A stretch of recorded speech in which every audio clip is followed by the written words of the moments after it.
Sergeant James Carter had served his country for over 2 decades. A decorated war veteran, he had been on multiple tours in Iraq and Afghanistan, earning medals for bravery and leadership. After retiring, he moved back to his hometown in Georgia, hoping for a peaceful life. He started volunteering at a local community center, mentoring troubled youth and helping fellow veterans adjust to civilian life. One evening, James stopped at a gas station on his way home. As he filled his tank, he noticed a commotion inside. 2 police officers were aggressively questioning a young black teenager who looked scared and confused. James, always one to stand up for what was right, walked in to observe. The teenager, Malik, was accused of shoplifting, but he insisted he had done nothing wrong. James calmly stepped in. "Officers, I saw this young man walk in and out without taking anything. Maybe there's been a misunderstanding?" The lead officer, a burly man named Officer Reynolds, turned to James with suspicion. "And who the hell are you?" "I'm Sergeant James Carter, U.S. Army, retired," James said, flashing his veteran ID. "Well, Sergeant, this ain't the battlefield," Reynolds sneered. "Step back, or I'll arrest you for interfering." James was taken aback. "Interfering? I'm just making sure justice is served." But Reynolds wasn't interested in fairness. "That's it. Hands behind your back," he barked.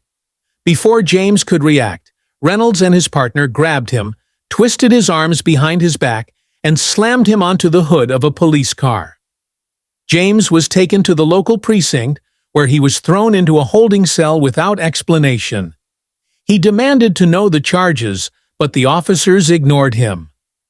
It wasn't the first time this precinct had been accused of racial profiling and corruption. There were whispers in the community about wrongful arrests, missing case files, and intimidation tactics, but no one had ever challenged them until now.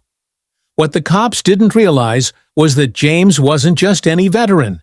He had strong ties with high-ranking military officials, including a general at the Pentagon. And when James made his one phone call, he didn't call a lawyer. He called the Department of Defense. Within an hour, phones started ringing at the precinct. First, the mayor's office, then the state governor, and finally, the Pentagon itself. "What the hell is going on?" the precinct chief, Captain Harris, muttered as he picked up yet another call. A stern voice came through the receiver. "This is General Mark Davidson of the U.S. Department of Defense. You have unlawfully detained a decorated veteran, and I want him released immediately. If he's not out in 5 minutes, your entire precinct will be shut down." Harris's face went pale. He rushed out of his office and stormed into the holding area. "Release Carter, now!" he barked at Reynolds. "But sir," Reynolds stammered. "Now!" James was released, but the story wasn't over. The next morning, federal agents arrived. They carried boxes and began seizing files, hard drives, and security footage. The precinct was placed under investigation for racial profiling, unlawful arrests, and abuse of power. Several officers, including Reynolds, were suspended. The media got wind of the story, and protests erupted across the city. People rallied around James, demanding justice not just for him, but for everyone the precinct had wronged. A month later, the precinct was officially shut down. The city announced a complete overhaul of law enforcement policies, and new leadership was brought in. As for James, he continued his work in the community. He had never sought revenge, only justice, and in the end, justice had prevailed. James Carter sat in his small but cozy home, sipping a cup of coffee as the news played in the background. The anchor was reporting on the latest developments. The Georgia police precinct at the center of a wrongful arrest scandal has officially been shut down. Multiple officers, including Sergeant Reynolds, are facing federal charges. Community members are calling this a long-overdue victory for justice. James exhaled slowly. It was over, at least for now, but he knew corruption didn't disappear overnight. He had exposed one precinct, but what about others like it? What about those who didn't have connections to the Pentagon?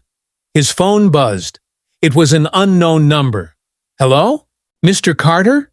A deep voice responded. This is Special Agent Robert Henshaw, Department of Justice. We'd like to speak with you about something important. James sat up straight. What's this about? There was a pause. We believe your case is just the tip of the iceberg. We've been looking into a pattern of misconduct across multiple precincts in the state. Your case has given us the leverage we need to dig deeper. Would you be willing to help us? James hesitated. He had never seen himself as an activist, just a man who believed in doing what was right. But the thought of other innocent people suffering the same injustice he had, that wasn't something he could ignore. He took a deep breath. Tell me what you need. Over the next few weeks, James worked with federal investigators, providing testimony, reviewing documents, and even meeting with other victims of wrongful arrests. What he learned was worse than he had imagined. Several precincts had been covering up illegal stops, fabricating evidence, and targeting minorities under the guise of law enforcement. Some officers had even worked with corrupt judges to ensure convictions. It wasn't just one bad precinct. It was a systemic issue. The DOJ built a case, and soon multiple departments came under investigation. Arrests were made, officers were stripped of their badges, and the FBI stepped in to ensure accountability. James's name became known nationwide. Some praised him as a hero, while others, especially those who wanted the old system to stay in place, saw him as a threat. One night, after finishing a late meeting, James walked to his car and noticed something off. The headlights were smashed. A message was scratched into the hood. Stay out of it. James clenched his jaw. This wasn't over. The fight for justice was only beginning. Despite the threats, James refused to back down. He started speaking at town hall meetings, encouraging communities to demand accountability from their police forces. He connected with activists, lawyers, and lawmakers, pushing for policy changes. One day, while meeting with a group of former officers who had blown the whistle on corruption, James got another call. This time, it was from the White House. Sergeant Carter, the president would like to meet with you. James wasn't just fighting for himself anymore. He was fighting for everyone. And he wasn't going to stop until justice wasn't just an exception, but the rule. To be continued, James Carter arrived at the White House under heavy security. He had been in war zones, faced enemy fire, and survived life-or-death situations. But walking into the Oval Office was an entirely different kind of pressure. Inside, he was greeted by senior officials and, moments later, the President of the United States. Sergeant Carter, the President said, extending a hand, it's an honor to meet you. Your story has sparked something powerful across the country. James shook his hand firmly. I appreciate that, Mr. President, but I didn't do this for recognition. I did it because it was the right thing to do. The President nodded. That's exactly why we need your help. James was invited to join a National Police Reform Advisory Committee, a team dedicated to identifying systemic failures and proposing new laws to hold law enforcement accountable. His role? To bring the perspective of both a veteran and a victim of wrongful policing. He was hesitant at first. Mr. President, with all due respect, we've had committees before. We've had reports, and yet corruption still runs deep. The President leaned forward. That's why we need action, not just words. We're drafting a bill to increase federal oversight on local law enforcement. If we push this through Congress, it could change everything. But we need voices like yours to push it forward. James didn't have to think long. He had fought for justice on the battlefield, and now he would fight for it in the halls of power. I'm in, he said. James's involvement in police reform made national headlines. Supporters saw him as a symbol of justice, but his growing influence also made him a target.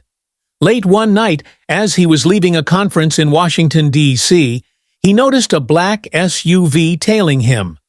At first, he thought it was just coincidence, but when the vehicle followed him through multiple turns, his instincts kicked in.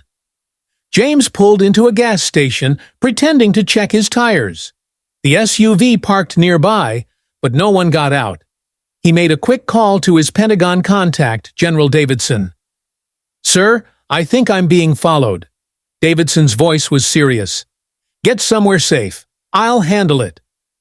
The next morning, federal agents tracked down the SUV. The men inside were former law enforcement officers, now working as private security for a political lobbying group, one that opposed the police reform bill.